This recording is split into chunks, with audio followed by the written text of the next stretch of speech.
Ya itu kan maknanya satu Nusa, satu bangsa, satu bahasa, satu kesatuan yang tidak dapat dipisahkan. Ini lagi rohmu kan. Ya, makanya pada akhirnya muncul istilah NKRI harga mati. Saya dipaksa untuk memproklamirkan bangsa ini, potong dari saya. Harus tanggal 17. Ada apa? Ada apa-apa. Iya.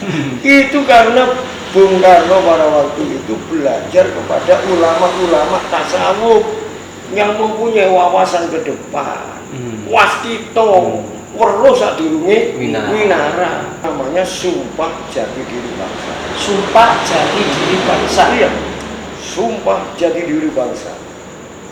Kami warga negara Indonesia bersumpah, satu, tidak akan meninggalkan jati diri bangsa Indonesia di mana saja berada. Kalau saudara jadi Muslim, janganlah jadi Arab. Kalau saudara jadi Hindu, ya, janganlah jadi India. Kalau saudara jadi Kristen, janganlah jadi Italia. Jadilah orang-orang Indonesia. Itu jati diri bangsa Indonesia. Luar biasa. Majapahit, kejayaan Majapahit yang mampu menyatukan Nusantara sampai wilayah Madagaskar itu diikat oleh apa? Sebuah sumpah. Sumpah siapa? Gajah Mada. Sumpahnya Gajah Mada. Nama sumpahnya disebut Palapa. Sekarang diadopsi menjadi satelit nasional Palapa. Dan Gresik jadi orkes. Nah, Palapa. Palapanya sudah rusak, diperbarui jadi New Palapa. Tarik sis. Tarik.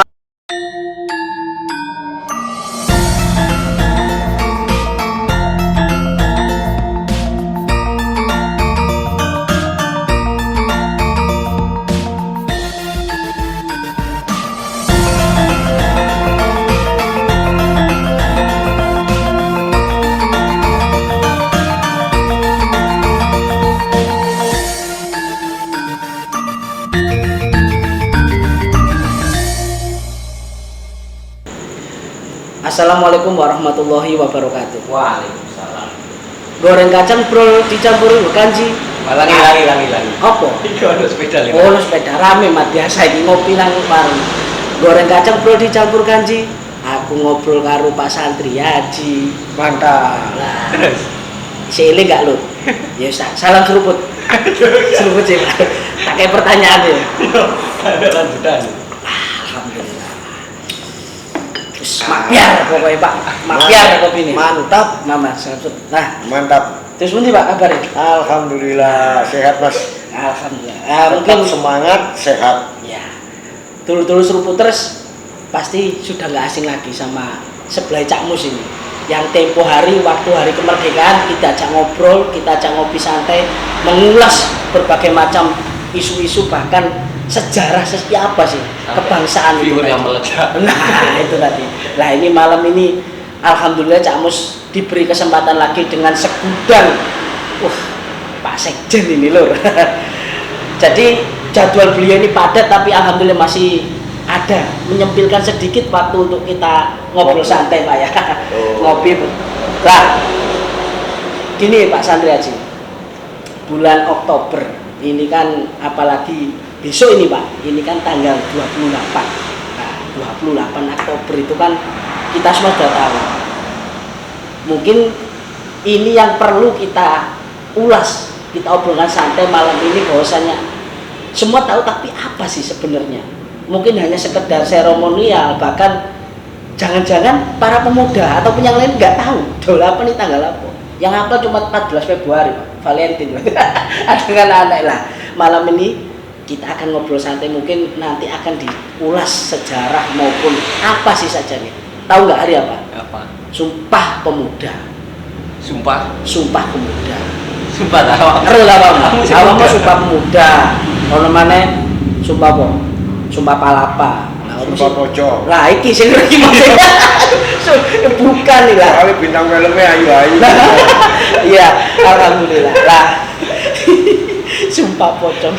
Ya itu Asal jangan satu sumpah serapah. Nah, itu tidak boleh. Enggak boleh Pak ya. Ya. Nah, ini Oke Pak. Sumpah Pemuda. Jadi karena ini momennya pas Pak, kita biar lebih mengulas lagi, bahkan untuk lebih jauh lah kita mengenal apa sih Sumpah Pemuda. Jadi gini Pak, Sumpah Pemuda ini kan latar belakang dulu kenapa kok akhirnya para pemuda ini kumpul-kumpul atau gimana waktu itu kongres terus akhirnya merumuskan, mungkin itu waktu ngopi sampai merumuskan ada Sumpah Pemuda. Itu latar belakangnya itu apa Pak? Iya. Kalau kita meruntut sejarah, bangsa Indonesia ini kan dijajah itu sudah lama.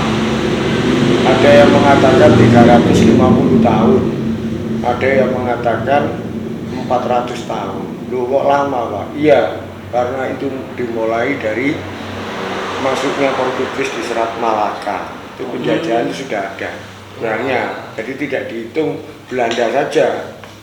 Ketika Portugis masuk ke Selat Malaka itu sudah mulai fase pertama imperialisme atau penjajahan. 400 tahunan berarti. 400 tahunan. Jadi memang lama, 4 abad orang dijajah, dikeruk hasil bumi, dikeruk kekayaan alamnya, ditindes pola pikirnya, dikerdilkan semangat bangsanya. Jadi pengalaman, bukan pengalaman dalam kemajuan, tapi pengalaman dalam hidup terjajah. Terjajah itu pengalaman. Kayak Iya. kita ini kan pengangguran. Iya Pak. Kalau ditanya pengalaman apa? Pengalaman sebagai pengangguran Pak. Kalau pengalaman sebagai pekerja ini itu kan banyak. Iya. Ya, tapi masih belum sukses. Lah kita ini pengangguran sukses. Karena apa? Karena pengalaman. Pengalaman nganggur. Tidak mudah loh orang nganggur itu. Orang nganggur tapi masih tetap bisa bertahan itu kalau nggak pengalaman ya susah. Loh. Orang nganggur wayahe ngopi, Ngopi. wayahe rokokan, ST. Lah iki. Iya, maksudnya istimewa. Nah, disitulah yang dinamakan pengangguran sukses. Dan butuh pengalaman. Ya nanti dikasih tuh Pak clue-cluenya biar gimana jadi pengangguran sukses. Lah, Iya, Pak. Pepatah mengatakan experience is the best teacher. Itu bahasanya orang sana. Iya, Pak. Bosok ini nih pengalaman itu guru yang baik. Termasuk pengalaman nganggur. Iya. Anda itu memanage waktu 1 kali 24 jam dalam 1 hari, 7 hari dalam 1 minggu, 30 hari dalam 1 bulan, 365 hari dalam 1 tahun. Nganggur itu kalau tidak punya manajemen, Iya. stres loh orang nganggur itu. Pasti tuh. Makanya pengalaman menganggur. Manajemen pengangguran. Manajemen menganggur. Itu nanti dalam podcast berikutnya. Masuk. Ada bukunya nggak Pak? Ada. Tadi ya. Ada. Pengangguran sukses. Pengangguran sukses. Itu ada hubungannya dengan ekonomi, ada hubungannya dengan kreativitas. Nganggur tapi kreatif. Nah, ini kan gitu. penjabarannya Pak. Itu mahal itu sekolahnya. Iya. Siap. Pak. Next season. Next season kita. The next season. Kembali tadi bahwa lama kita itu dijajah. Hampir 400 tahun. Sehingga budaya, terus ketajaman berpikir, pengembangan diri bangsa Indonesia saat itu terbelenggu. Memang sengaja dikondisikan oleh penjajah. Nah, kenapa kemudian hubungannya dengan Sumpah Pemuda itu apa? Begini, yang dinamakan orang terjajah itu pasti di antara komunitas bangsa yang terjajah itu muncul orang-orang yang mempunyai pemikiran jernih. Ya. Ada 1-2 dari kiai, dari golongan bangsawan yang bersekolah. Ini hidup orang betulnya hidup. Kalau begitu bangsa kita ini, bangsa kami ini terjajah. Sehingga muncul jiwa-jiwa pemberontak, dalam arti memberontak ketidakadilan. Iya. Iya kan? Benar-benar. Akhirnya muncullah pergerakan-pergerakan. Tapi sifatnya lokal, temporer, tidak terstruktur, sehingga mudah untuk dihancurkan. Contoh soal Pangeran Diponegoro. Pangeran Diponegoro itu putra bangsawan, putra Sultan Hamengkubuwono dari darah ningrat. Makanya ada gelar pangeran. Dari ibu asal Pacitan lahirlah Pangeran Diponegoro itu, belajar agama, belajar filsafat dan sebagainya. Akhirnya melihat rakyat atau bangsa Indonesia dalam kondisi terjajah itu memprihatinkan, sehingga beliau keluar dari istana kerajaan, ya, tinggal di mana itu, di Ponegoro itu, Gua Selarong, ya, di Gunung Kidul. Melakukan upaya-upaya untuk membebaskan bangsanya dari belenggu penjajahan dengan segala kemampuan yang dia miliki. Tetapi apa yang dilakukan oleh Pangeran Diponegoro ini sifatnya masih lokal, Yogyakarta dan sekitarnya, atau Jawa Tengah lah. Ya. Apa dikata? Karena sifatnya adalah lokal, maka peperangan Diponegoro yang demikian dahsyat itu tidak berlangsung lama, hanya 5 tahun, 1625 sampai 1630, 5 tahun. Patah. Muncul lagi ada Cik Ditiro, muncul lagi Sultan Ba'abullah dari Ternate, muncul lagi Cut Nyadin, muncul lagi Sultan Hasanuddin, yang semua nama-nama itu masuk dalam deretan nama pahlawan nasional. Itu nanti akan ada cerita sendiri kalau sudah bicara pahlawan. Setelah Sumpah Pemuda nanti Hari Pahlawan, kita nanti bincang santai maneh, ngopi maneh. Lagi Pak, monggo Pak diseruput. Jadi itu memang, ini kita sebelum Bapak lanjutkan lagi, memang sejak awal ini memang bangsa kita kan dijajah secara pemikiran, bahkan secara mental dan lain-lain. Jadi timbul itu pergerakan itu baru di daerah-daerah masing-masing, mungkin hanya di Jawa Tengah, mungkin ada di Ternate, belum untuk mengglobal di Nusantara. Sifatnya masih lokal. Sedangkan penjajah pada waktu itu, khususnya Belanda, menerapkan politik divide and conquer, memecah belah. Jadi kalau dalam bahasa Jawa itu dikenal ada istilah pokrul bambu. Mungkin istilah ini bagi kalian yang muda-muda ini istilah baru. Iya. Pokrul bambu itu memecah belah ala orang membelah bambu. Ada bambu itu dibelah, ya, yang satu diinjak, yang satu diangkat ke atas. Setelah itu dua-duanya dikumpulkan, dilemparkan peyor. Itu politiknya penjajah. Itu jenenge politik pokrul bambu. Yang diinjak ini bahasa. Ya, saat diinjak, yang ini rakyat jelata, yang ini bangsawan. Iya. Setelah itu dua-duanya dilemparkan. Nah itu dijabung halus di Jolo Sutro. Gitu. Jadi gini, Pak Amit dan saya sebelumnya bertanya. Ini tadi kan menarik kalau tadi pukul bambu, DVD Lempara. Ini punya keresahan juga. Dulu mbak-mbak kita kan sakti, Pak. Harusnya dulu kan gak tegas tapak palune pandi, ditembak laka-laka kan gitu. Oh sampai kalah, berarti kan itu tadi akhirnya siapa yang bisa dibeli dari temannya sendiri, dari sepaguran sendiri baru dilawankan. Mungkin kalau di depan gini ya gak berani mungkin Pak.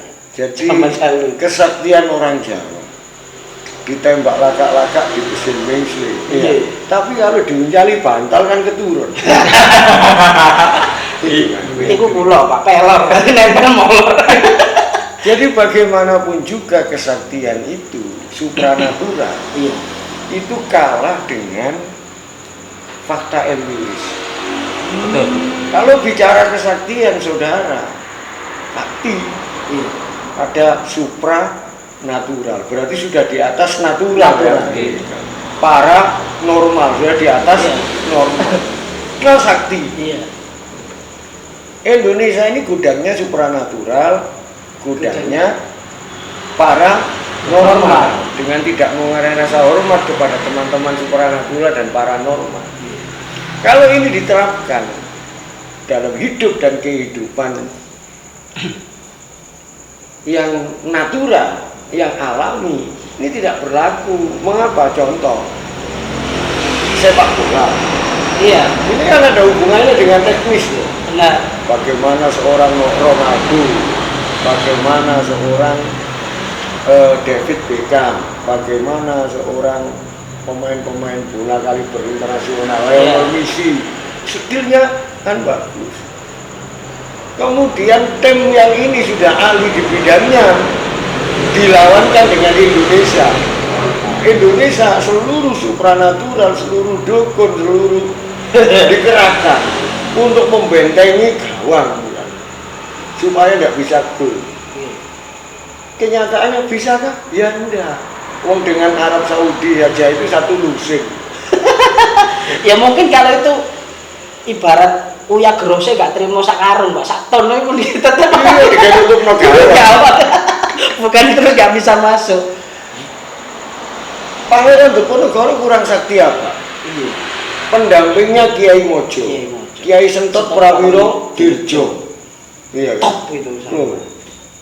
Top itu sudah ditembak laka-laka di bedil misil. Tapi karena teknis perang, politik divide and emperor, politik Jolo Sutro, iya, akhirnya Pangeran Diponegoro kena juga, sehingga beliau ditangkap, iya, kemudian diasingkan dari rakyatnya, selesai perang Diponegoro kan. Ini terjadi bertahun-tahun, muncul lagi di Bali, di bawah Ki Gusti Ngurah Rai yang sekarang diabadikan menjadi nama bandara di Denpasar itu, ya kan? Muncul lagi.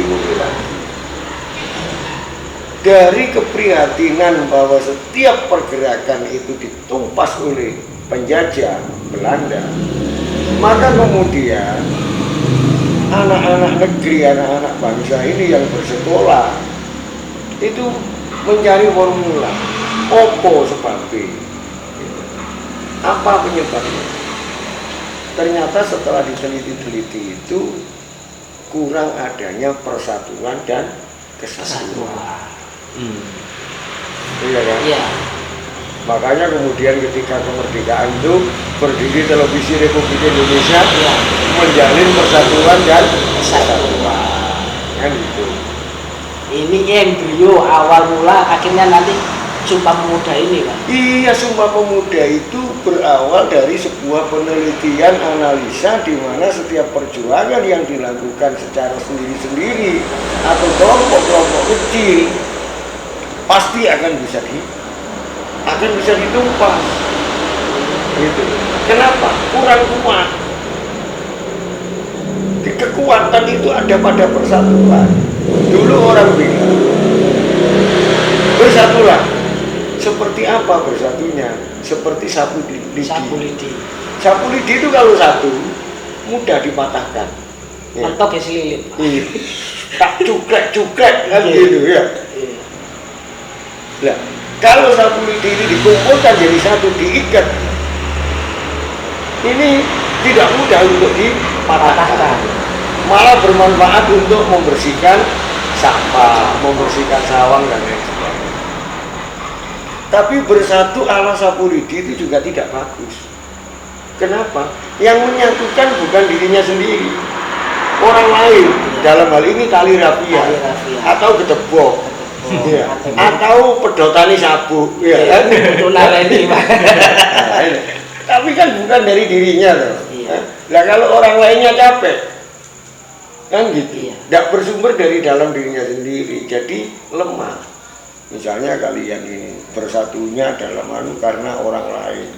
Nanti kalau orang lain itu ada kita bersatu, kalau tidak ada gelut mana kan. Itu seperti sapu lidi itu. Ketika tali rafia itu capek mengikat sapu lidi, ya ambil lagi, dipecah-pecah belalang. Gitu. Ada lagi yang bersatu seperti apa? Bersatu seperti semut. Semut itu kan bersatu. Ketemu salaman, assalamualaikum bro, waalaikumsalam. Itu kan semut ini persatuannya luar biasa. Sama dalam Al-Quran itu ada ayat yang surat semut kan, an-naml artinya kan semut. Ada apa dengan semut? What the matter with an? Ya, semut. Kayak pantes titik ini podcast.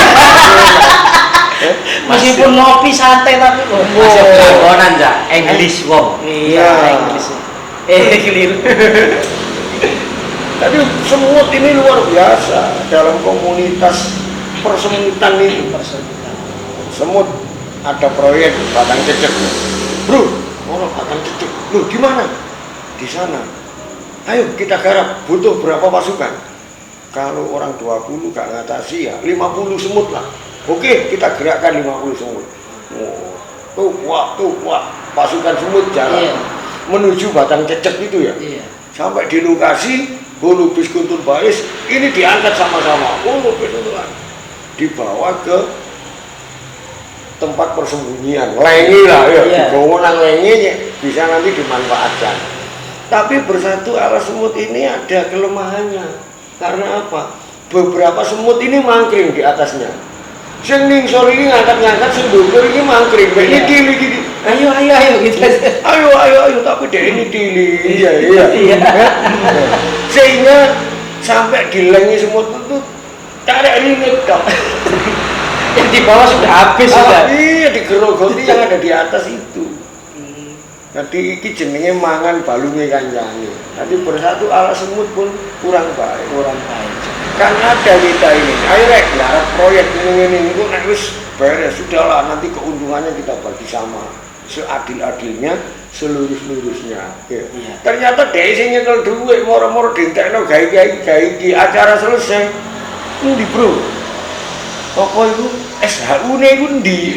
Gini. Yo entek bro, gawe iki. Nah itu bersatu ala semut itu tadi. Dan iki-ikinya itu loh yang sebenarnya iki siapa? Iki. Saiki. Akhirnya saiku kan lawan. Iya. Jadi itu tadi semut pun lah. Yang paling agak mendekati pas itu apa Pak? Berarti kalau kita mencoba bersatu yang baik itu bersatu seperti sekujur tubuh. Kal jasadi wahid. Ya, seperti ini persatuan organisasi sebagai contoh kesempurnaan sebuah organisasi. Karena organisasi itu tersusun dari organ-organ. Iya kan? Iya. Kalau dia dipisah menjadi organ-organ, ada tangan sendiri berarti organ tubuh berupa tangan. Ada kaki, organ berupa kaki, kepala, mata, dan lain sebagainya. Nah ini diikat dalam satu kesatuan namanya tubuh. Di dalam organisasi tubuh itu tidak ada iri, tidak ada dengki. Telinga semenjak lahir sampai mati itu bersebelahan tapi tidak pernah saling berkunjung. Juga tidak marah. Telinga itu tetangga, itu tidak pernah saling berkunjung. Dia tidak marah. Kaki itu selama hidup ini menyangga kemana-mana. Otak ini berpikir kemana ya saya. Oh enaknya ngopi bareng-bareng, nanggung gitu ya. Kan perintah komando. Hai kaki, bawalah dagu ke warkop untuk melakukan podcast tipis-tipis sambil minum kopi ya. Berangkat. Kaki tidak sambatan. Kok ngongkoni aku? Ya orang-orang ngomong tangan kok. Malik. Nah, ada tugasnya sendiri. Tidak pernah ada rasa iri, tidak ada rasa dengki. Satu kesatuan sesuai dengan proporsional, sesuai dengan tupoksinya. Nah, ini organisasi yang paling bagus itu organisasi tubuh. Kalau ada yang sakit semuanya. Kaki terantuk batu, tangan mijeti, mulut teriak aduh. kan gitu. Ya.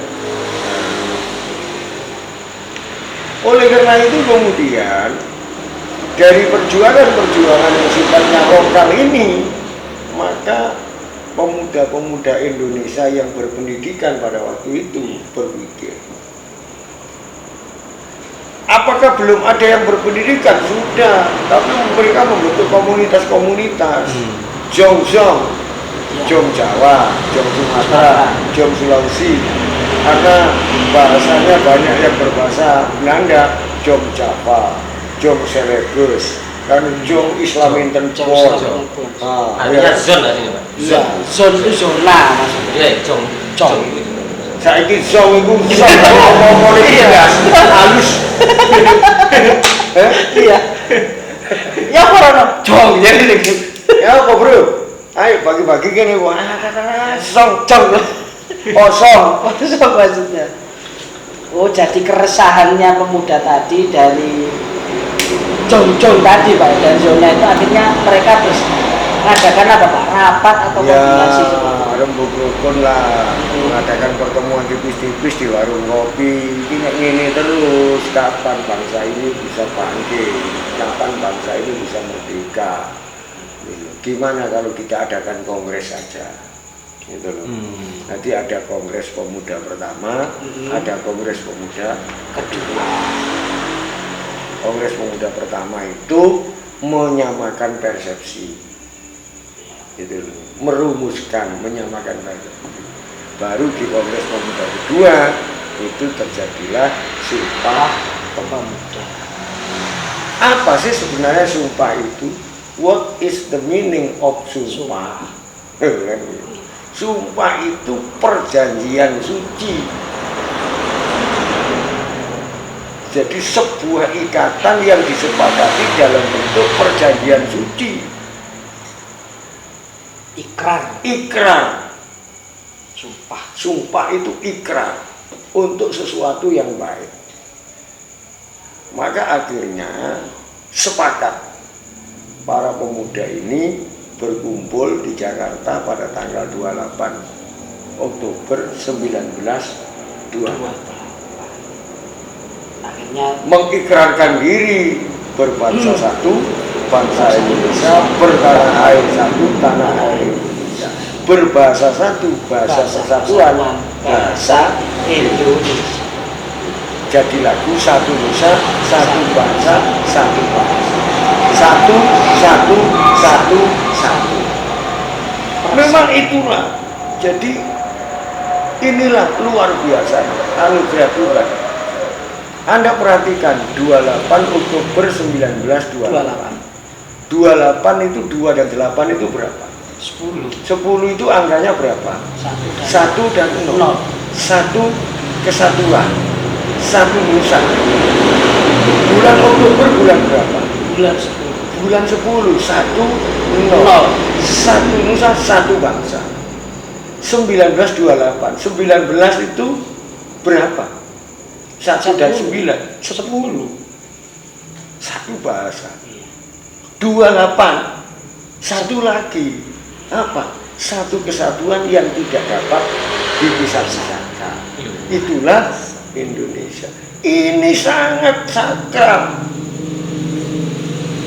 Jadi, dari tahun pun itu sudah ada makna. Dari tanggal, bulan, dan tahun itu maknanya 111. Mungkin Anda baru mendengar ini. Nah, 28, 10, 19, 28. Ya itu kan maknanya 111. 1 Nusa, 1 bangsa, 1 bahasa, 1 kesatuan yang tidak dapat dipisahkan. Nah, ini lagi ngomong kan? Ya, makanya pada akhirnya muncul istilah NKRI harga mati. Ya. Itu satu kesatuan yang tidak dapat dipisahkan itu. Falsafah Jawa sadumu baduk sanyari bumi. Gitu. Apa maknanya? Ya setelah yang satu ini ngomong tok diseruput ya foto kopi iki, Bro. Iki mau 1. Itu balak itu bro, ini domino balak siji ae. Lah ini menarik Pak Sandraji. yang tadi jongjong itu memang dulu itu kumpulannya itu hanya para pemuda. Lah ini makna muda ini sebenarnya usia atau spirit. Kalau jenengan ini kan usianya 17 atau 27. Itu dibalik. Nah dibalik Pak. Tapi spiritnya kan masih muda. Apa dulu itu memang tokoh-tokohnya itu semua dari usia muda atau memang spirit atau intelektualnya memang muda gitu. Jadi muda itu dalam arti bukan faktor usia. Akhirnya kan disepakati untuk pemanggilan pada waktu itu kan, iya. Bung, bukan Mas, bukan Uda, bukan Bang, Iya. ya loh, bukan Caca, ya. Iya. Bukan Gus, kan gitu. Iya. Sepakat Bung. Bung itu mengacu kepada rebung. Rebung itu kan bambu yang masih muda. Bung Tomo, Bung Karno, Bung Hatta, Bung Sari. Itu menunjukkan sebuah spirit kepemudaan. Cak Mus tahunya cuma Bung Roma. Jadi Bung itu dari kata rebung. Jadi nama panggilan Bung itu pun sebenarnya untuk istilahnya pengaplikasian kepada ini biar muda. Ya muda, tunas masih. Ya. Terserah usianya Pak ya. Iya nanti akan terlepas berapapun usianya. Itu filosofis. Kadang Cak Mus ini bungkus. Makanya dalam hal Bandung kan mestinya kalau orang Bandung kan panggilnya Bang kan. Iya. Tapi kan tetap mari Bung, rebut kembali. Nah, itu. Mari Bung. Ini kan bukan mari Bang. Nanti kalau orang Jawa mari Bang dikira kembang. Itu mari Bang. Iya, makanya Cak, ono emas, tadi udah, terus guk malah nih kan. Iya guk kabarmu kan gitu Pak. Jadi dulu itu gitu. Bung Hatta, Bung Sari, Bung Karno.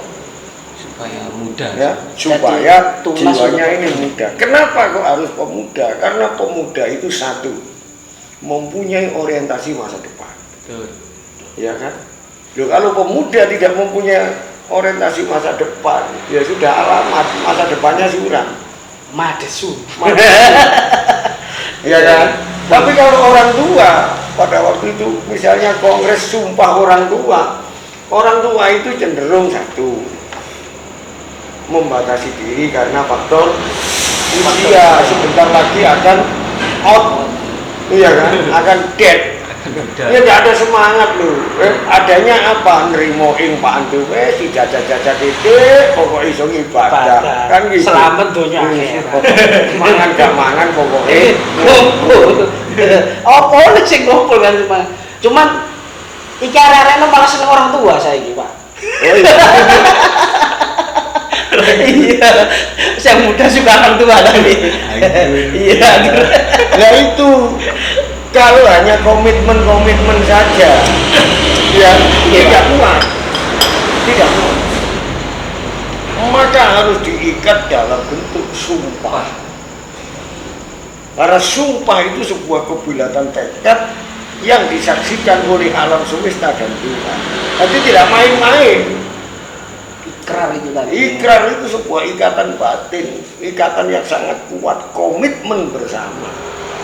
Seperti sumpah ketika laki-laki dan perempuan mengikatkan diri dalam sebuah mahligai pernikahan. Itu kan disebutkan misakon golido, sebuah perjanjian yang agung.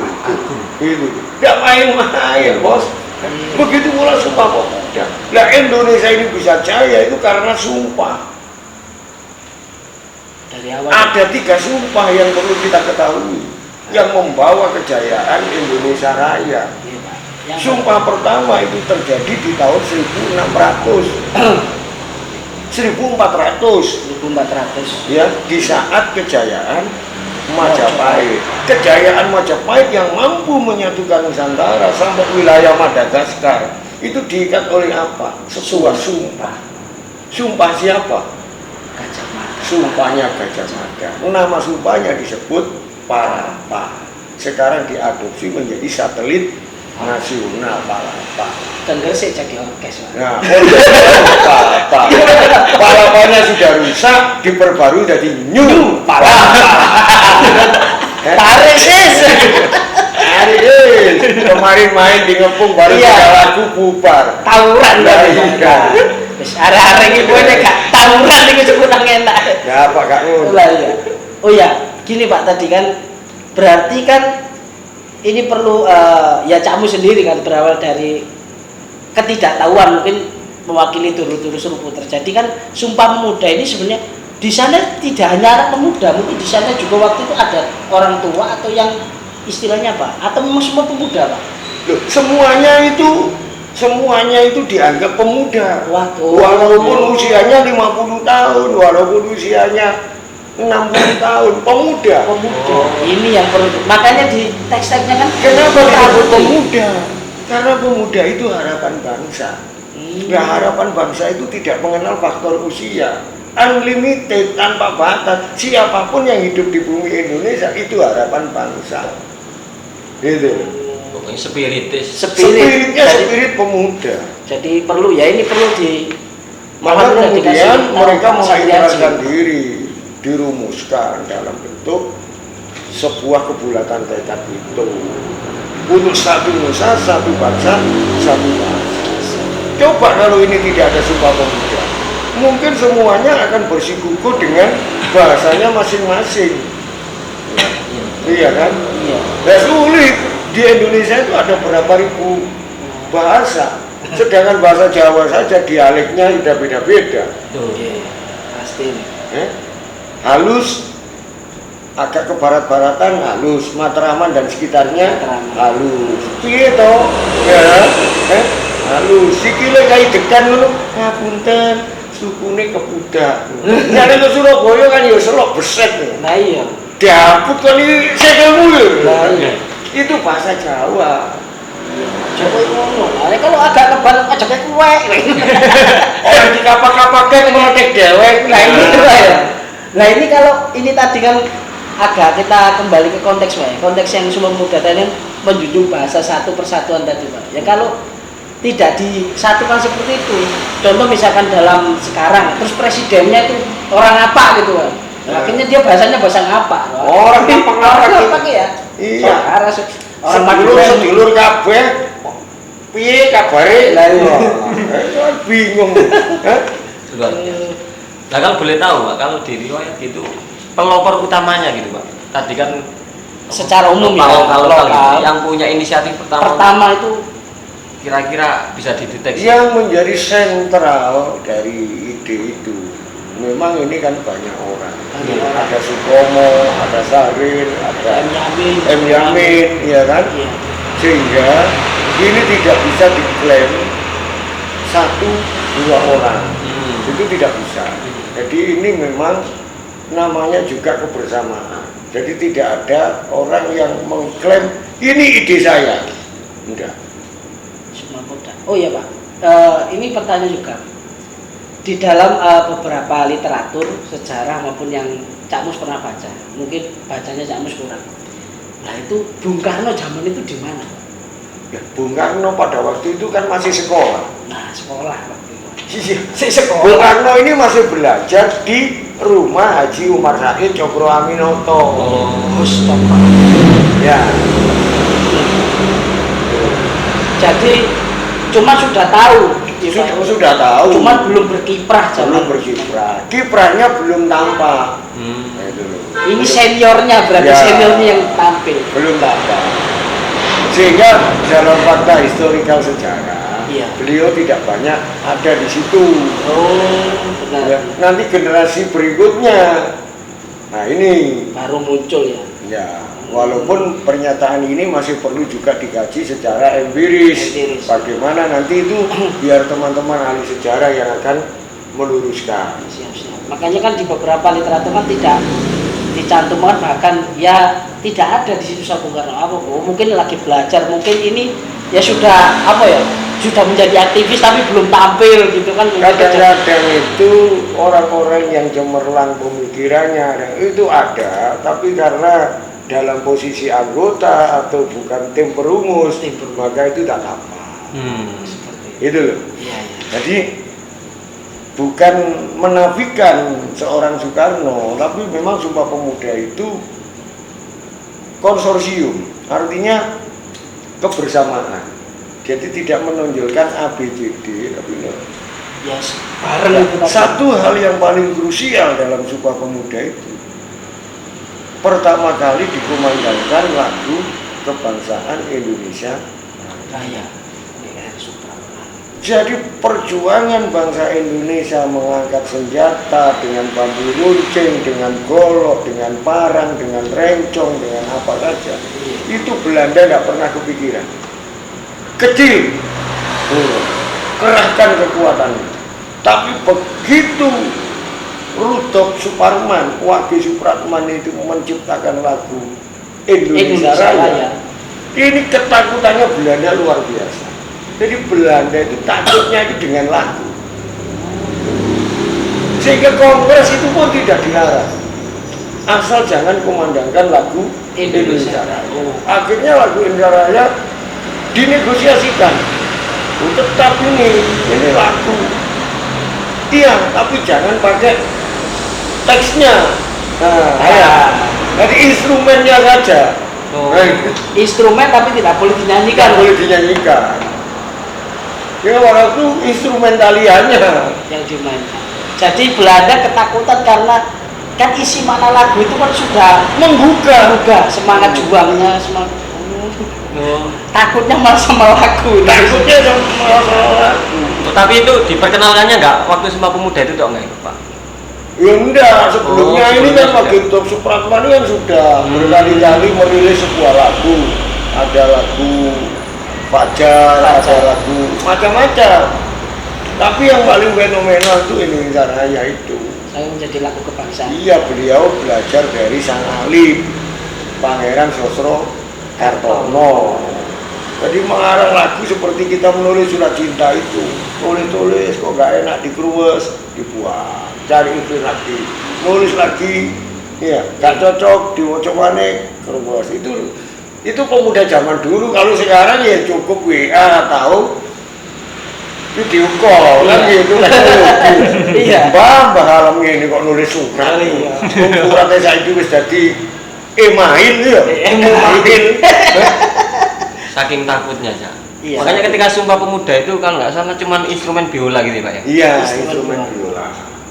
Yang selanjutnya itu kan biola itu diteruskan oleh Idris Sardi kan. Iya. Ya. Mobilnya sampai platnya itu B10LA gitu kan.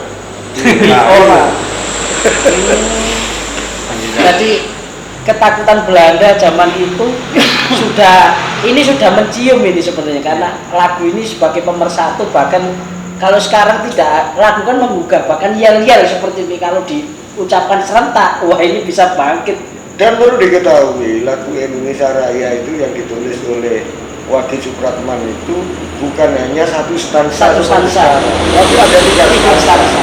Stansa ketiga itu berisi doa. Indonesia tanah yang suci, tanah kita yang sakti. Di sanalah aku berdiri, jaga ibu sejati. Itu doa. Ada majulah, ya. Bangsanya majulah, padunya untuk Indo. Semua didoakan. Syukurlah, tanahnya syukurlah. Ini semuanya untuk Indonesia Raya. Jadi itu doa. Sayang karena takut durasi yang panjang sehingga lagu yang semestinya 3 stansa itu hanya dinyanyikan satu stansa. Tapi alhamdulillah sekarang ini Departemen Pendidikan Nasional, Diknas itu sudah mewajibkan untuk tiap-tiap sekolah agar Indonesia Raya itu 3 stansa. Jadi ini tukang jual tiang bendera itu laris, karena harus diperpanjang lagi. Kalau tidak ini tidak nutut. Ya, lagunya baru separuh sudah notot, makanya diperpanjang. Paling ingin aku titik kamu dari sisa-sisa luwe dhuwur ini. Iya. Ya 3 stansa. Ini 1 stansa itu kan agak lambat, apalagi 3. Kembali ke Sumpah Pemuda. Benar. Bahwa kejayaan nasional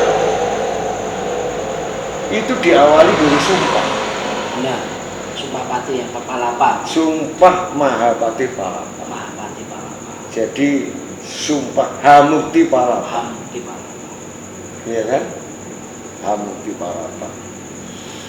Dari sumpah Hamukti Palapa bahwa Sang Gajah Mada ini tidak akan pernah merasakan nikmatnya jabatan, nikmatnya posisi, nikmatnya fasilitas selama Nusantara belum menyatu dalam satu kesatuan ke Prabon Mojopahit. Akhirnya Sumpah Palapa ini benar-benar mengejawanta, didengar oleh alam semesta, bumi, laut, darat, api, angin menyaksikan, menyambut. Akhirnya perlahan tapi pasti setiap wilayah ditaklukkan, setiap wilayah bergabung, sambung menjambung menjadi satu kesatuan dalam wilayah Majapahit. Ibu kotanya di Trowulan Mojokerto. Sumpah pertama. Sumpah kedua, Sumpah Pemuda. Dari Sumpah Pemuda 28 Oktober 1928, 17 tahun kemudian, 17 tahun kan, dari 28 ke 45, 17 tahun kemudian lahirlah Negara Kesatuan Republik Indonesia. Iya kan? Iya. Dicetuskanlah kemerdekaan bangsa Indonesia. Keesokan harinya berdirinya negara. Ini berawal dari Sumpah Pemuda tadi. Kalau tidak ada ini tidak lain. Kalau tidak ada Sumpah Palapa, Nusantara tidak diajak bersatu. Yang ketiga, negara ini akan menjadi aman, damai, sentosa, harus ada sumpah lagi. Sumpah jabatan. Sumpah jabatan. Iya, setiap orang yang akan memegang jabatan tertentu mesti disumpah. Bersediakah saudara diambil sumpah? Bersedia dengan agama apa? Islam. Oleh karena itu tirukanlah kata-kata saya. Demi Allah saya bersumpah. Kan gitu. Sumpah ini masuk dalam Undang-Undang Dasar Negara. Apa? Sumpah Presiden dan Wakil Presiden. Baca Undang-Undang Dasar Negara 45 itu. Ada di sana sumpah Presiden dan Wakil Presiden. Nah, cuman ini Pak ya, uniknya sumpah tadi kan megang ini yang sangat penting ya saya. Iya. Cuman kalau dulu orang bersumpah itu kayak wujud lah. Iya. Kalau sekarang sumpah jabatan itu Nah, itu faktor apa itu? Itu kan faktor sumpah palsu. Sumpah palsu. Sumpah palsu, sumpah yang dilandasi oleh kepalsuan. nah bedanya ya. Karena apa? Jabatannya itu diambil atau didapatkan dari membeli. Jadi rasa cintanya itu tidak ada, tidak timbul dari lubuk hati yang paling dalam. Sumpahnya itu Akhirnya sumpahnya masuk kategori sumpah palsu, bersumpah tapi palsu, kepalsuan. Apa arti sebuah kepalsuan? Akhirnya apa? Ya negara ini seperti tidak pernah sampai. betul. Hukum tidak pernah sampai kepada keadilan. Kata orang hukum itu tajam ke bawah, tumpul ke atas. Faktanya ya sekarang ini kita lihat maulet aja kan, sebuah kasus itu seperti benang ruwet. Iya. Contoh di beberapa kemarin itu kayak ini ada jelas-jelas koruptor nih. Sekian tahun dapat remisi berkelakuan baik, kenapa? Berkebun katanya. Berkebun ini berkelakuan baik, terus akhirnya terus kok dibawa kemana ini? Itu kan hartanya kan triliunan, itu kan masih banyak itu, dia keluar dari penjara masih kaya raya. Iya. Hukum tidak sampai kepada keadilan, ekonomi tidak sampai kepada pemerataan. Gapnya ini terlalu menganga, kata Oma Irama, yang kaya makin kaya, yang miskin makin miskin. Mengapa? Karena kesempatan tidak diberikan sama, ya kan? Iya. Ini negara ini perlu diluruskan kembali. Sumpahnya ini patut dipertanyakan. Nah. Sumpah jabatan. Kalau pemangku tertinggi negeri ini presiden dan wakil presiden, ada sumpah presiden. Tetapi dalam jabatan-jabatan di setiap pos dan jenjang jabatan itu ada sumpah jabatan. Nah, Itu. ini loh. Yang harus Nah, ini kalau betul-betul timbul dari rasa cinta yang paling dalam terhadap negerinya, cinta terhadap ibu pertiwi, maka dia akan menjelma menjadi pelayan-pelayan masyarakat, melayani. Sekarang kan minta dilayani. Kembali. Pak, saya mau ngurus ini itu. Wani biro. Malah rokoknya ini ditunjuk-tunjukkan. Biasanya rokoknya gudang garam atau apa, dia beli yang paling mahal, taruh di meja. Ya, rokok saya lah. Nah, ini kan sudah tidak murni. Gitu. Tapi kalau karena rasa cinta sudah digaji dengan menggunakan anggaran negara, memberikan pelayanan terbaik, makmur negeri ini hanya dari sumpah akan melaksanakan tugas seadil-adilnya, selurus-lurusnya, membawa amanah, menjaga negara kesatuan Republik Indonesia, melaksanakan undang-undang secara murni dan konsekuen.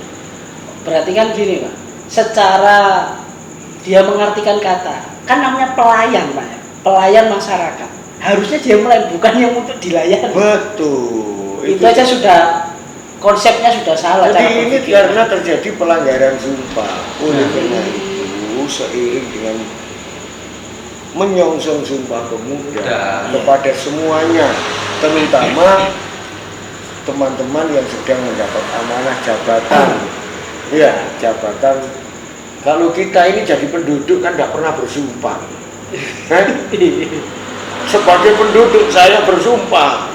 Untuk sumpah apa? Iya kan? Iya. Wong golek pangan dhewe repote koyo gini. Tapi orang-orang yang mempunyai kepedulian menjadi pemimpin. Ya. Gajah Mada itu bersumpah karena dia menjadi pemimpin kan. Dinobatkan sebagai sang Mahapati. Dari generasi ke generasi kerajaan Majapahit pada waktu itu puncaknya ketika dipegang oleh Prabu Hayam-Wuruk. Iya kan? Benar-benar. Mengawali karir dari seorang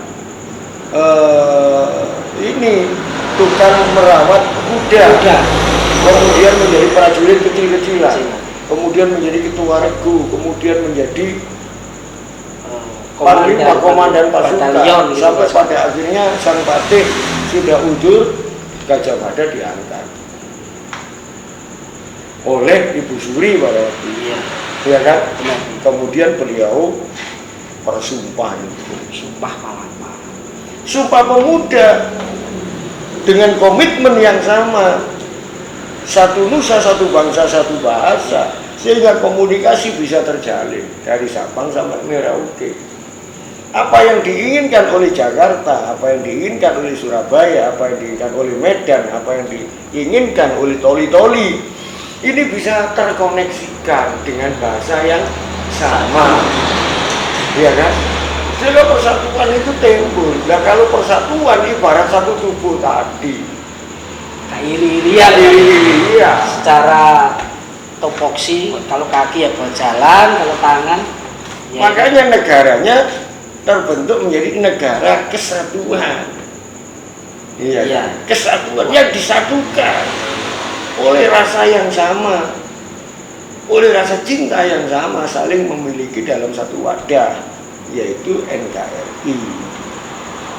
Awalnya Sumpah Pemuda itu menjadi tonggak sejarah, baru kemudian melalui pertemuan-pertemuan intensif, merumuskan cara-cara, melalui perjanjian, melalui apa, sehingga pada akhirnya 17 Agustus 1945 ya, tercapailah kemerdekaan bangsa Indonesia yang diproklamirkan oleh Soekarno dan di Sumpah Pemuda ini penting. Enggak Pak, salam seruput dulu. Wah, ini kantek ini gak disumpah ceruput itu. Unsurnya ada 3 ya? Iya. Nah Ada itu 3 unsur utama Pak ya? unsur utama kan, nah, secara penjabaran Pak. Dari tadi, makanya kan jenengan awal tadi memang pemuda itu sebenarnya dari spiritnya. Makanya kan terus dikatakan kami putra putri. Padahal di situ ya sudah bapak-bapak kan, kami putra putri. Bangsa Indonesia berbahasa satu tadi kan, bertanah air satu, segala macam. Itu penjabarannya gimana Pak? Itu putra putri itu kan sudah konotasinya pemuda. Ya. Putra putrinya siapa? Walaupun sudah tua, walaupun ini kan putra putri bangsa. Putra putri ibu pertiwi. Jadi ibunya itu ibu pertiwi. Maka semua yang ada di bumi Indonesia dari Sabang sampai Merauke, dari Pulau Alor sampai Pulau Rote, ya, itu semuanya adalah putra putri Indonesia. Makanya kami putra putri Indonesia, itu putra putrinya Ibu Pertiwi. Gitu kan. Bahasa tanah Air. bangsa. Nah sekarang tanah kita sudah banyak yang tidak dimiliki oleh bangsa kita itu. Ya tanah ini sudah tidak dimiliki bangsa kita, tapi dimiliki oleh bangsa mateni T kan ya. Jadi tak seperti gitu kan, bangsa mateni T. Itu kan nggak tersensor. Iya. Nggak tahu kan it. Iya nggak usah. Segitu ya Pak, bangsa mateni T. Iya. Tanah satu kan, tapi tanah kita sekarang sudah. Dulu nyewa, ya kan? Mungkin tamu, sekarang nyewa. Sekarang yang punya ini malah nyewa, malah banyak sekarang kita. Sehingga kita itu kos di negeri sendiri. Iya kan? Kontrak di negeri sendiri. Dengan di negeri sendiri. Karena ya itu kan perlu untuk diperbarui. Komitmen itu perlu diperbarui. Kembali ke sumpah. Kembali ke sumpah. Jadi ibarat orang berumah tangga.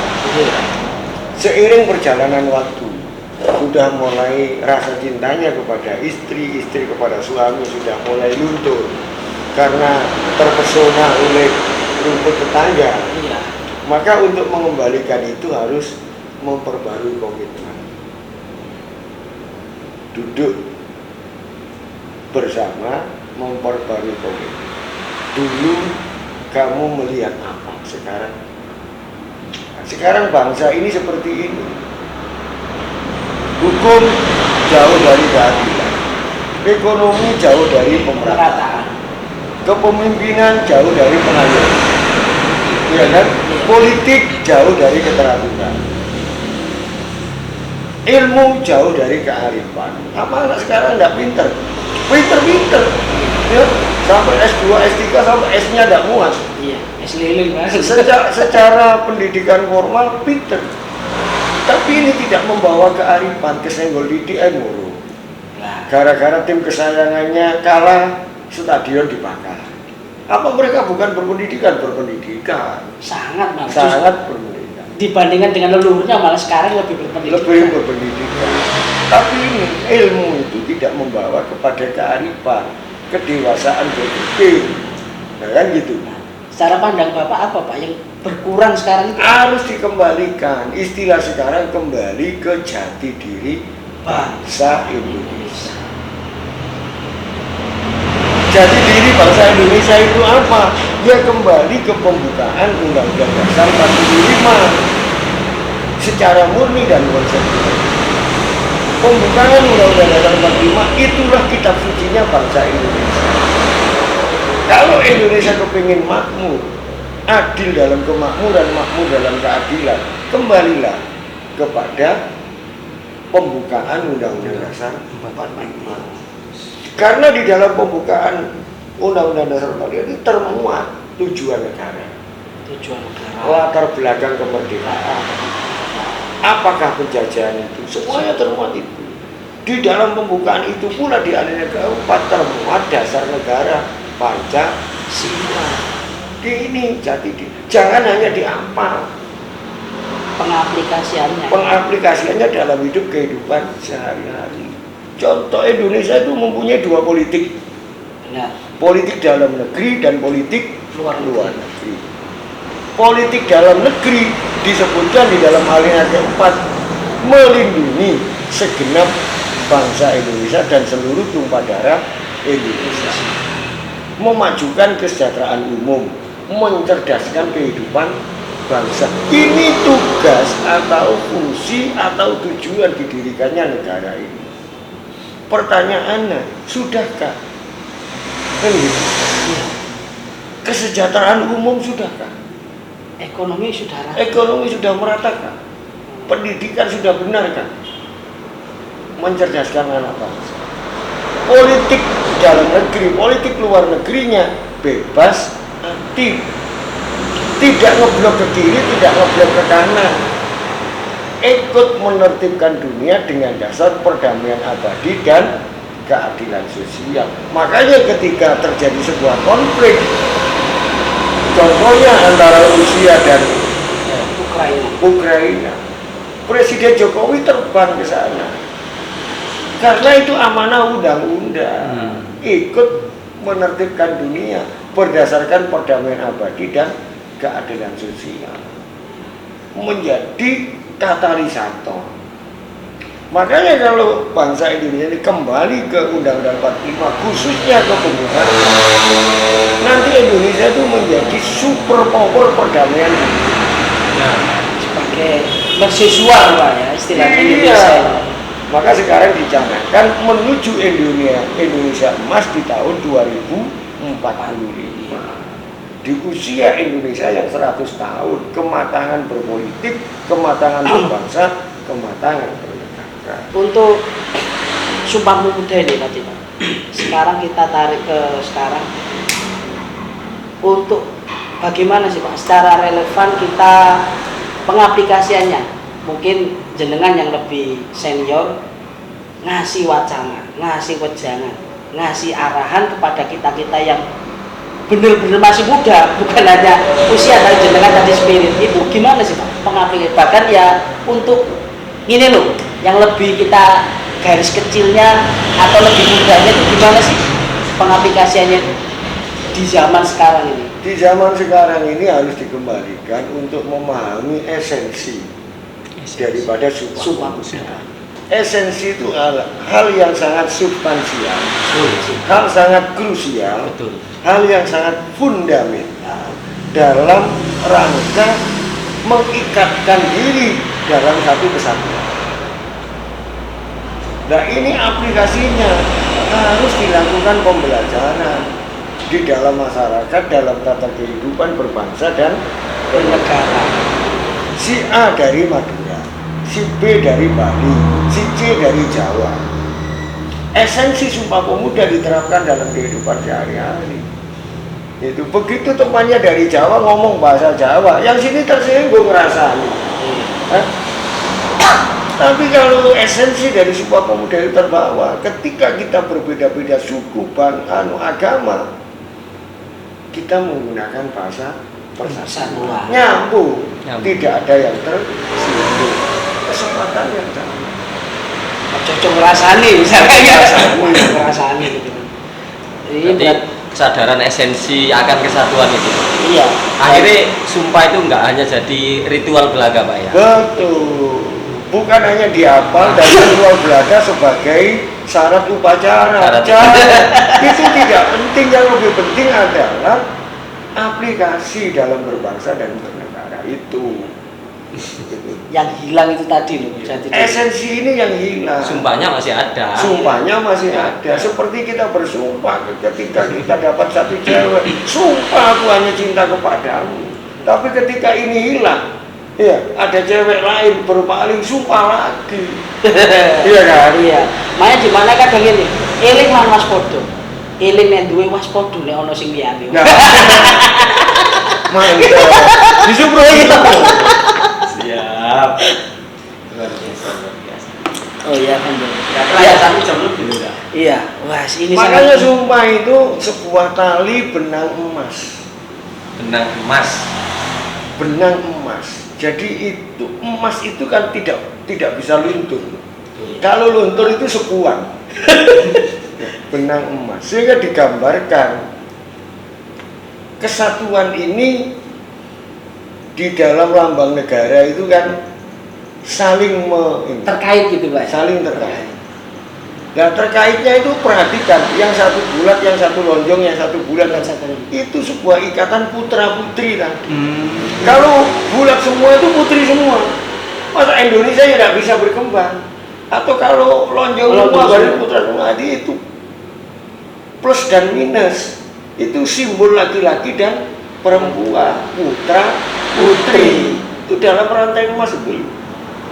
Seperti itu, perhatikan itu nek nggawe gambar kok bunder kabeh lonjong kabeh, salah itu, tidak mengerti falsafah Pancasila. Di situ dulu tuh Panting Potes itu sampai sedetil itu.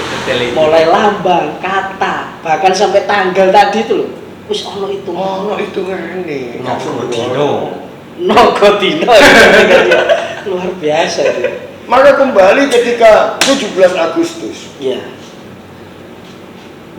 Di bulan Agustus itu tanggal berapa itu Hiroshima dan Nagasaki dibom tanggal 9 dan tanggal 14. Ya, Hiroshima Nagasaki diluluh-lantakkan sekutu. Anak-anak muda tidak dapat. Ya, wis ayo gitu. Ayo nang diperdekakno iki. Soekarno ditahan oleh Soekarni. Iya. Soekarni itu cowok, ya, bukan cewek. Iya. Soekarni sampai dibawa ke Rengas Dengklok, dan iya. Ini Jepang sudah takluk sekutu. Indonesia ini posisinya status quo. Ayo segera proklamasikan kemerdekaan. Oh, tidak bisa. Loh, kenapa? Saya tidak bisa cerita hari ini. Kan gitu. Iya. Kan? Kalau hari ini saya dipaksa untuk memproklamirkan bangsa ini, potong piring saya. Harus tanggal 17. Ada apa? Ada apa-apa.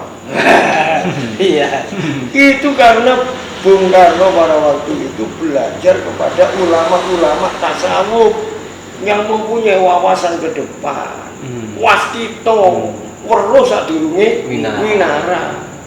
Salah satu di antaranya adalah kakak daripada Raden Ajeng Kartini, yaitu Raden Sosro Kartono. Sugih tanpa bondo kan iki. Ya. Urip tanpa bolo. Nggih. Menang tanpa ngasulasi. Sosro Kartono sang pangeran alit mandor kelungsu. Itu gelarnya kan gitu. Mandor kelungsu. Itu ketika Bung Karno konsultasi kapan Indonesia merdeka, tanggal 17 Agustus. Kenapa harus itu? Kalau tidak tanggal itu, maka tunggu 300 tahun lagi untuk menemukan momen. Maka momen itu disebut sebagai saat berbahagia. Dengan selamat sentosa mengantarkan rakyat Indonesia ke depan pintu gerbang kemerdekaan negara Indonesia yang merdeka, bersatu, berdaulat, adil dan makmur. Hal ini ada. Jadi dihitung semua. Lu iya, itu mereset kecepatan gue ngarepe utawa terlambat di belakang nunggu 300 tahun lah. Momen seperti itu, saat seperti itu, momentumnya itu pas. Iya, pas. Makanya saat itu penting. Itu ya letak kesaktiannya Pak. Kesaktiannya di situ. Bukan kalau Cak Mus dulu malah mikirnya itu yang adzan itu namanya saat. Ya. Saat sehingga saat itu ya. Saat di sini yang adzan terus saat di Jakarta yang adzan juga saat adzan maghrib untuk Jakarta dan sekitar. Surabaya saat. Kok aketan jenenge saat enggak. Akhirnya kan dinyanyikan oleh siapa itu ya? Saat mana? Saat ini nanti nyanyi Roti Maria. Oh, banget. Jadi sangat relevan lah ini Pak. Ini sebelum kita panjang lebar tadi kan sudah dijelaskan bahwa sumpah segala macam untuk kembali ke jati diri bangsa. Lah ya paling enggak ini Pak, untuk generasi kita yang muda ini, yang saya tertarik tadi kan kita ini harus kembali ke jati diri bangsa kan, saya ngamuk. Langkah apa sih Pak yang kita harus kita praktekkan lah untuk biar tidak seperti itu dengan kondisi alam seperti ini, pendidikan yang seperti ini, carut marutnya, bahkan sampai kalau katanya sekarang itu pendidikan ini kurikulumnya tergantung Menteri Pendidikan nih. Jadi guru itu bukannya guru, muridnya itu bingung loh. Kenapa ya? Karena bukan karena yang seharusnya A lanjut B, C, ya tergantung Menteri Pendidikan. Menteri Pendidikan A memiliki ide konsep, akhirnya misalnya KBK, ada yang segala macam seperti itu. Nah, dengan semacam ini gimana sih Pak untuk kita ini biar ya lakukanlah ini dulu lah, lor atau rek, biar kita itu seenggaknya bisa kembali ke jati diri bangsa, cek gak gampang ngamuk atau gimana. Seruput sih ya. Oh iya, seruput sih lah. Jelas. Jadi bisa kita Seruput sih. kita pikirkan Iya. langkah apa, formula apa, metode apa, cara apa sehingga kita ini bisa kembali sebagaimana Sumpah Pemuda yang dulu Iya. diikrarkan oleh putra-putri Indonesia pada waktu itu. Sekarang kan sudah mulai muncul. Ini metodenya apa? Ada pepatah mengatakan, tak kenal maka tak sayang. Jadi harus mengenal, sehingga dari kenal itu ada rasa cinta. Mungkinkah kita cinta kalau kita tidak mengenal? Bangsa dan negara pun untuk menumbuhkan cita tanah air harus dikenal. Dari mana sumber kenikmatan anugerah bangsa ini ada? Itu nanti akan timbul rasa cinta. Kalau di dalam agama, man arafa nafsahu faqad Arafah. arafa. Barang siapa mengenal dirinya, maka dia mengenal Tuhan. Nah, negara ini, tanah air ini, bangsa ini harus dikenal. Untuk bisa mengenal potensi, kehebatan, sumber mineral yang terkandung di dalamnya, keunggulan-keunggulannya, ya harus dikenal. Sehingga kalau itu dikenal, maka ada rasa cinta. Diri pribadi juga begitu, harus kenal diri. Gitu. Apa kesukaannya, apa tidak sukanya. Wes jelas-jelas dirinya itu tidak suka rawon misalnya. Di rumah tiap hari dimasak rawon, ya boleh tambah wireng. Oleh Pak Santri Haji mangane rawon mau gini kopi, jadi gak bisa berubah kan. Harus kenal, ya. Keunggulannya di sini, kelemahannya di sini. Sehingga dalam bertindak, bersikap dan berlaku muncul rasa cinta. Bila perlu, kalau sekat-sekat, sendi-sendi mempererat tali persatuan bangsa ini sudah pudar, maka komitmen kan kembali dengan sebuah sumpah.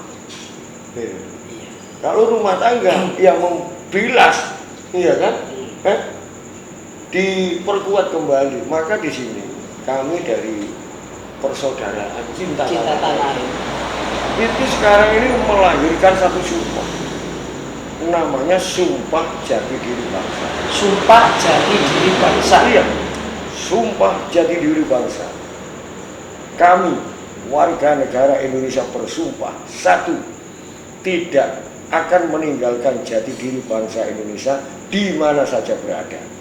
Jadi di mana saja berada kita tidak boleh meninggalkan jati diri bangsa ini. Ini identitas nasional. Sehingga negara Indonesia itu dikenal karena bangsanya menjaga jati diri bangsa Indonesia itu. Baik dalam budaya, beradat, bertutur kata, berpakaian, itu tampak, orang Indonesia. Jati dirinya jelas. Itu ada sumpahnya kalau di PCTA Indonesia. namanya sumpah jati diri. Kami warga negara Indonesia bersumpah, satu, tidak akan meninggalkan jati diri bangsa Indonesia di mana saja berada. Di mana saja berada. Maka ini sejalan dengan apa yang dikatakan oleh Bung Karno. Saudara-saudara, kalau saudara jadi Muslim, janganlah jadi Arab. Kalau saudara jadi Hindu, ya, janganlah jadi India. Kalau saudara jadi Kristen, janganlah jadi Italia. Jadilah orang-orang Indonesia. Itu jati diri bangsa Indonesia. Luar biasa Pak ya. Ketika kita di Arab, kemudian kita berpakaian jati diri bangsa ini tanpa pakai peci Indonesia. Dari mana Anda tahu? Well, you know Indonesia. Pecimu itu songkok nasional. Itu kan jati diri bangsa Indonesia. Belangkon, jati diri bangsa Indonesia. Ini kalau setiap anak bangsa itu menjaga, ini maka rasa cinta akan negaranya, cinta akan bangsanya, ini akan membawa kemakmuran dari bangsa. Potensi-potensi ada di dalam digali dan ditumbuh kembangkan. Jadi mengkajinya itu ke dalam, bukan di luar.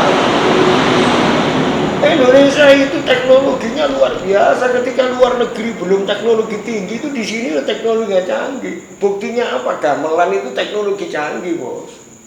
Untuk menghasilkan sebuah suara dari logam mulia seperti aluminium kan tidak gampang kalau teknologinya canggih.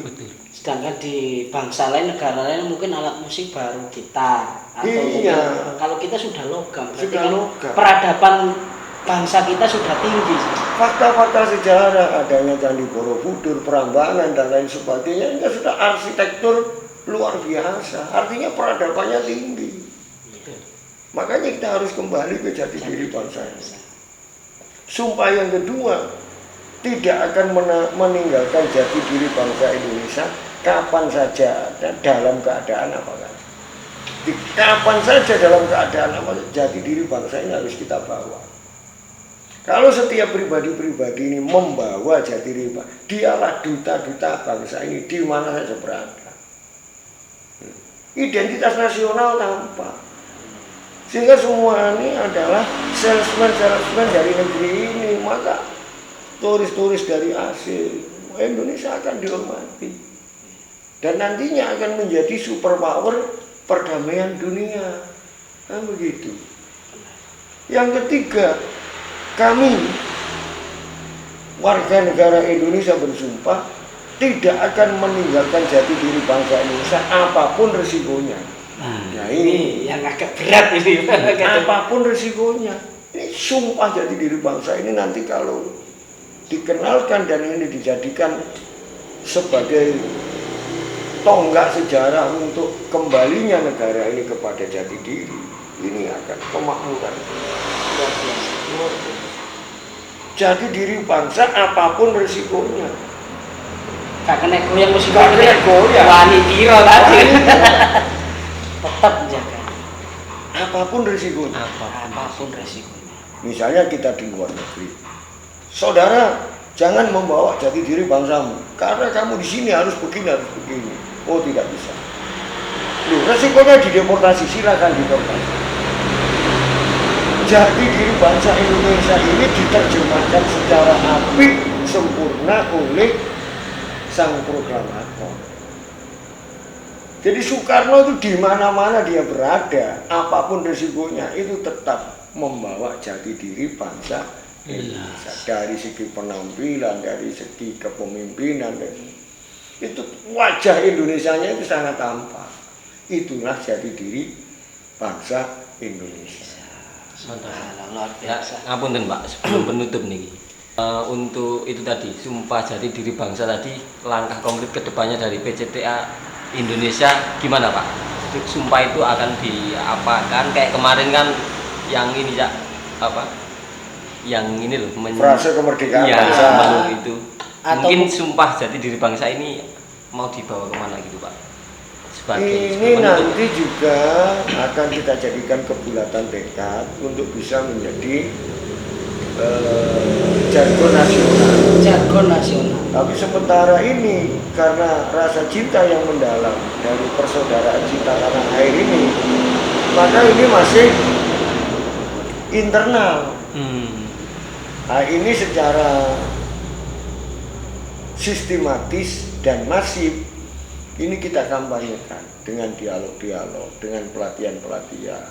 Termasuk ini kampanye kan. Nah, termasuk ini media ini kita jadikan supaya apa? Betul. Tidak kenal maka tak sayang. Betul. Kita kenalkan sumpah jati diri bangsa. Karena di situ ada tidak akan meninggalkan jati diri bangsa Indonesia apapun resikonya. Yang ketiga. Sama 3 Pak ya, tetap 3. isinya 3. Iya. Coba Cak, diulang lagi Cak. Sumpah jati diri bangsa. Ya, kami warga negara Indonesia, jati diri saya berada dimanapun dalam kapan saja, dalam keadaan apa saja, dalam keadaan seneng yo jati diri tetap, dalam keadaan susah yo jati diri, dalam keadaan kaya yo jati diri tetap, dalam keadaan miskin ya. Jadi kapan saja, dalam keadaan apa saja. Dan Yang ketiga tadi tetap menjaga jati diri bangsa apapun resikonya. Ini wis top ini pokoknya harus kita oleh-oleh luar biasa biar kita ini sebagai tidak hanya usia tapi jiwa spiritnya biar tetap terjaga seperti beliau ini, tetap menjaga mudanya tadi spiritnya. Wah, luar biasa ini Pak, wis pol saya nggak bisa berkata apa-apa. Wis gitu aja loh, ngopi budaya malam ini wis kita sudah dapat. Wah lah wis sambrek pokoknya ini nih semak ya pokoknya kan ya. Pokoknya kata-kata terakhir dari Cak Mus ini, yang tua tetap membina dan memberi petuah, dan yang muda tetap berproses dan berkarya. Salam seruput, salam warahmatullahi wabarakatuh.